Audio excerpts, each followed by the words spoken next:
Hello.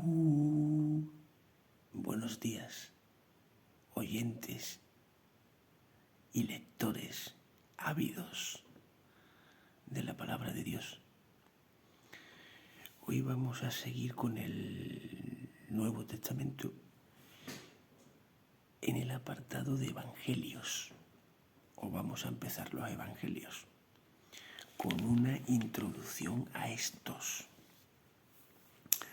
Aunque Jesús pronunció algunas veces en arameo la palabra equivalente a evangelio o al verbo evangelizar, y aunque los apóstoles, especialmente Pablo, escribieron repetidas veces esas mismas palabras, nunca se refirieron con ellas a libros escritos, y menos a su título, como las aplicamos hoy, sino al sentido religioso que en el primitivo cristianismo tenían.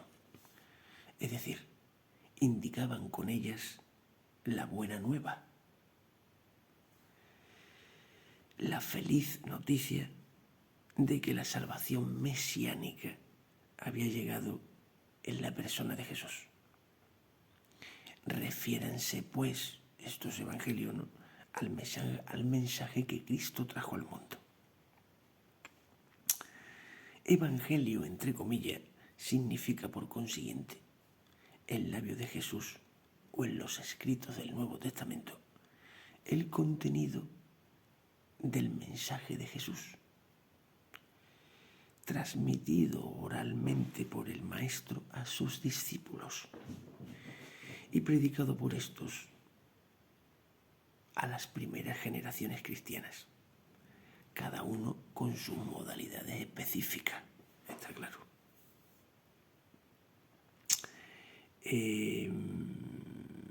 Hay que decir que la palabra evangelio, tal cual o per se,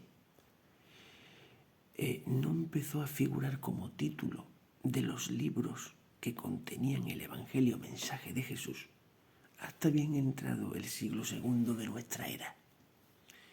Y por cierto, más que hablar de 4 evangelios, se hablaba de un solo evangelio tetramorfo o cuatriforme, presentado en 4 libros.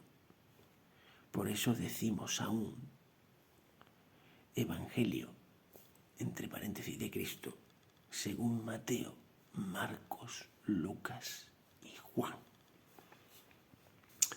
Respecto del origen de nuestro evangelio, hoy es muy común admitir, especialmente entre las corrientes no católicas, que las primitivas comunidades cristianas tuvieron no pequeña parte en su composición.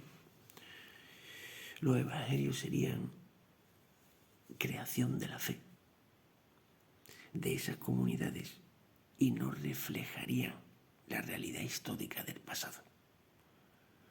O en otras palabras, 2 puntos y seguido, los evangelios nos presentarían al Cristo de la fe, pero no al Jesús de la historia. Los estudios más recientes, no solo en el campo católico, sino también fuera de él, demuestran con evidencia que esa concepción es falsa. De hecho,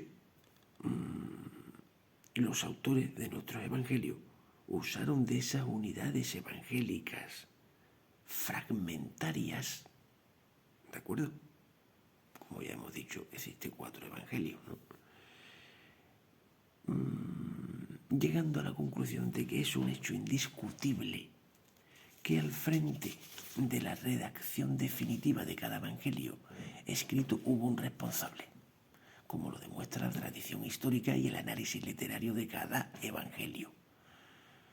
Punto y seguido, un responsable único, discípulo directo de Jesús durante su vida terrena y testigo personal de los hechos narrados.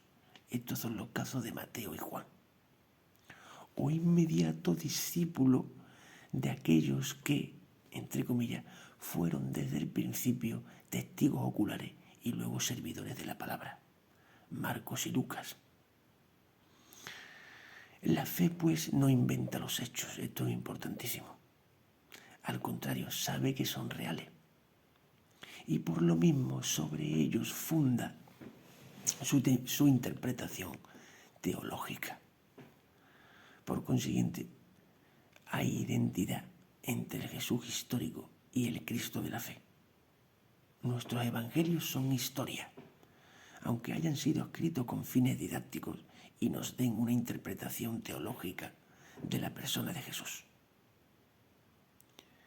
En otro orden de cosas, por su estructura literaria y plan interno, es tradicional agrupar los tres primeros, Mateo, Marcos y Lucas, bajo la denominación común de evangelios sinópticos, entre paréntesis de signosis, que quiere decir una mirada de conjunto, y dejar aparte el de Juan, que tiene otras características. Los sinópticos parecen representar con bastante aproximación la primitiva catequesis apostólica. Juan se funda mucho más en su visión fuertemente personal o pluripersonal, entre paréntesis, histórica, teológica, acerca de Jesús. Dos puntos seguidos. Visión largamente vivida y repensada por el autor y por sus discípulos. Gracias por vuestra atención.